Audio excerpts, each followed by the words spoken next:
My girlfriend has a boy best friend who is her ride or die, but I can't help but feel like she's been riding him in a different way because of how easily she postponed our anniversary trip for a spontaneous concert invite with him. I, 28M, have been dating my girlfriend, Sarah, 26F, for just over a year now, and while I love her, there's one thing that's been eating at me since the very beginning: her relationship with her male best friend, Jake, 27M. Jake has been Sarah's ride or die since college, and I knew from the start that they were close. But what I didn't realize was how much it would impact our relationship. I've always tried to be the chill, trusting boyfriend. I don't want to be the guy who's threatened by a platonic friendship. But, honestly, it's gotten to the point where I feel like I'm the third wheel in my own relationship. Jake and Sarah are practically inseparable. They hang out multiple times a week, dinners, movie nights, spontaneous late-night drives, and I'm usually not even invited. If I try to join, it's awkward, like I'm crashing their private joke-filled world that I'm not a part of. It stings, but I tried to let it go for the sake of keeping the peace. But then things started to cross a line. Jake texts her constantly, even when we're together on dates. It's not just casual stuff, either. He calls her babe and sweetheart, and when I brought this up to Sarah, she laughed and said it was just their thing and that it didn't mean anything. Apparently, they've been calling each other that for years. But to me, it feels like there's more to it. Who calls their best friend babe when they're in a relationship? Then there was the night I stayed over at her place and woke up at 2 a.m. to find Sarah on FaceTime with Jake. She was giggling like a schoolgirl, whispering so she wouldn't wake me. When I asked her about it the next morning, she brushed it off, saying Jake needed someone to talk to. But what about me? Am I just here as background noise while she stays emotionally tethered to this guy? The final straw came last weekend. Sarah and I had been planning a special weekend getaway for our 1-year anniversary, something we'd been looking forward to for months. But, out of nowhere, Jake invites her to a concert the same weekend. Sarah asked me if we could postpone our anniversary trip so she could go with Jake instead because it's a band they both absolutely love. I was floored. Our anniversary, something we'd been planning for months, could just be rescheduled for Jake? It was like I didn't even matter. I told her that this was too much and asked her to set some clear boundaries with Jake, like no more pet names, no more hanging out one-on-one all the time, and definitely no more prioritizing him over our relationship. She blew up at me, calling me controlling and insecure. She even said, "You knew Jake was part of my life when we started dating. Why are you trying to change me now?"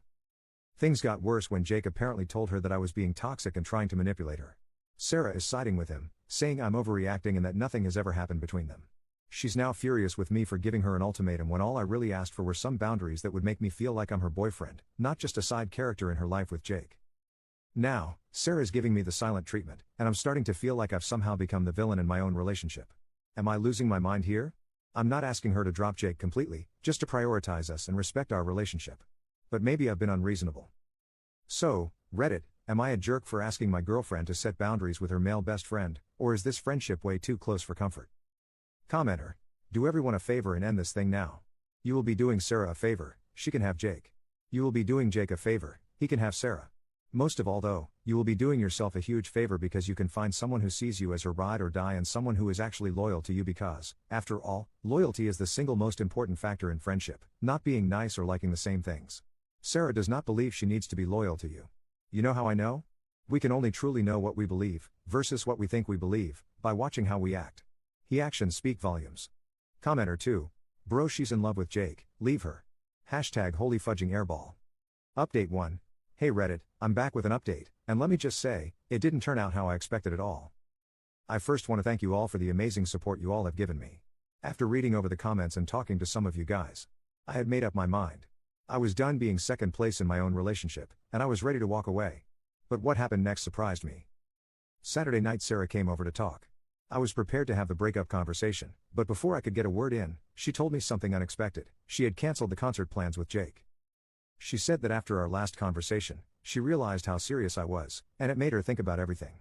She told me she had been selfish, that she had been taking our relationship for granted. She said she'd told Jake she couldn't go to the concert, and instead, she wanted to spend the weekend with me, no distractions, no third wheels, just us. I was honestly shocked. Part of me didn't believe it. For months, I had been asking her to set boundaries with Jake, and suddenly, she was doing it? It felt surreal, like a last-minute effort to save something that was already broken. But she seemed sincere. She apologized, not just for the concert situation, but for all the time she had ignored my feelings, dismissed my concerns, and prioritized Jake over us. She admitted she had been blind to how much it hurt me and said she didn't want to lose me.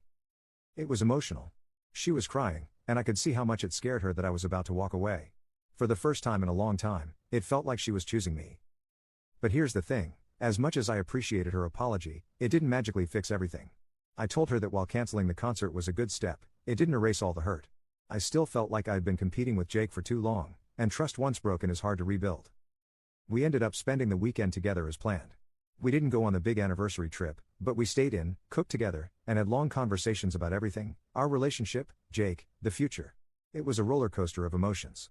There were moments where I felt like maybe we could make this work, but also moments where the damage felt too deep to repair. By today, I was emotionally drained. Sarah seemed to think things were heading in the right direction, but I still wasn't sure. I needed space to think. So, I told her we should take a break, give each other some time to reflect and see if this relationship was something we both wanted to fight for. She didn't take it well. She cried again, begged me not to go, said she'd prove to me that she was serious about changing. But I needed to be alone, to clear my head without the constant push and pull of emotions. So, I left. I haven't spoken to her since. We agreed to give it a couple of weeks before we decide anything, but to be honest, I'm still leaning toward ending things for good. Could she really have set boundaries with Jake after everything? I find this hard to believe after months of me begging. I feel like I've already checked out of the relationship, and while her efforts are appreciated, I can't shake the feeling that it's too little, too late. I'll always care about Sarah, but this whole situation has made me realize how important it is to be with someone who values and respects you from the beginning. Someone who doesn't make you feel like you have to compete for their attention. You all think she might have cheated on me with Jake, so Reddit I asked, should I give her another chance or should I go through with the breakup? Commenter 1. Sounds like she found your Reddit to me. Commenter 2. Either that or Jake the Snake made a move on her when he felt he had convinced her that Op is toxic. Commenter 3. She's currently smashing with Jake. Update 2, 8 months later. Honestly, I didn't plan on ever coming back to this.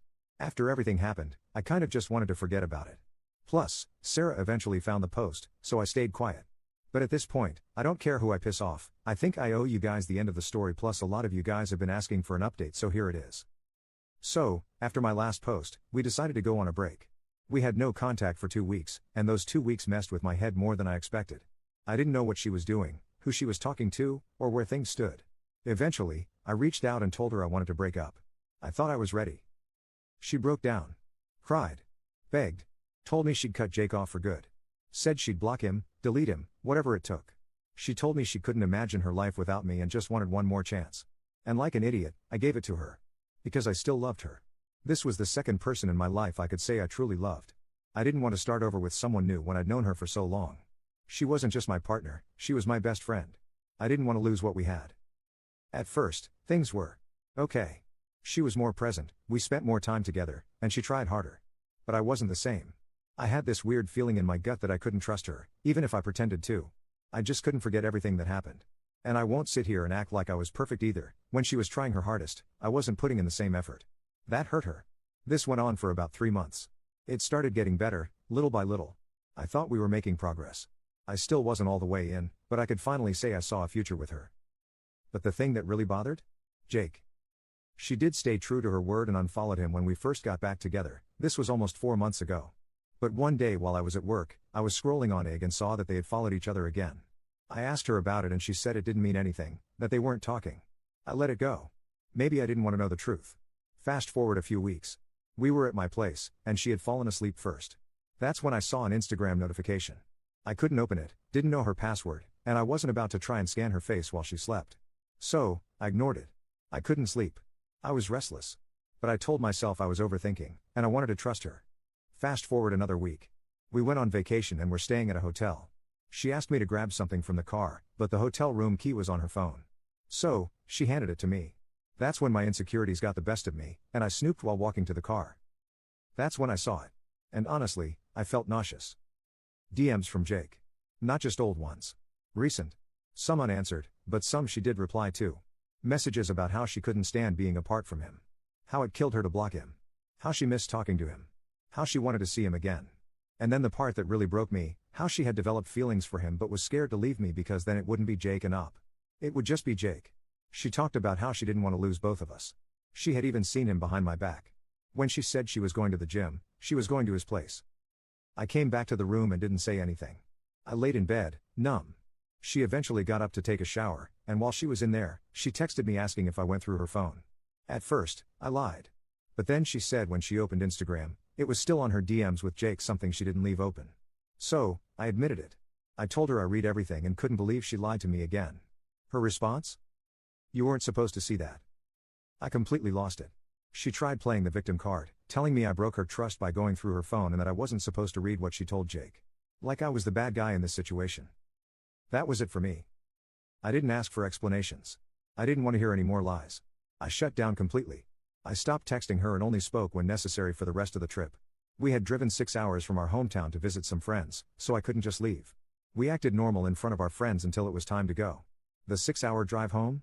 Complete silence. I drove most of the way and didn't say a word.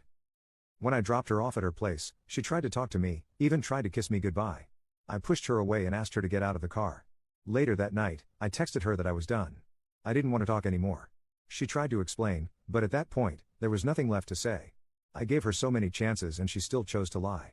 Again, I don't know if anything intimate happened between them, and at this point I don't care anymore. What I do know is I spent too long being second in a relationship where I should have been enough. So yeah, I'm single now. It hurts, obviously. But for the first time in a long time, I feel like I can finally breathe again. Thanks to everyone who gave it to me straight in the comments all those months ago, but also to those who told me to give her another chance. It hurt, but I grew and matured from this. Commenter 1. You dodged a bullet. Someone who lies that repeatedly and then tries to gaslight you for catching them. You weren't supposed to see that, was never going to change. You wasted way too much energy on someone who was never fully yours to begin with. Commenter 2. Honestly, I feel for you, man. That gut feeling never lies. You gave her another chance and really tried, but she kept that connection behind your back.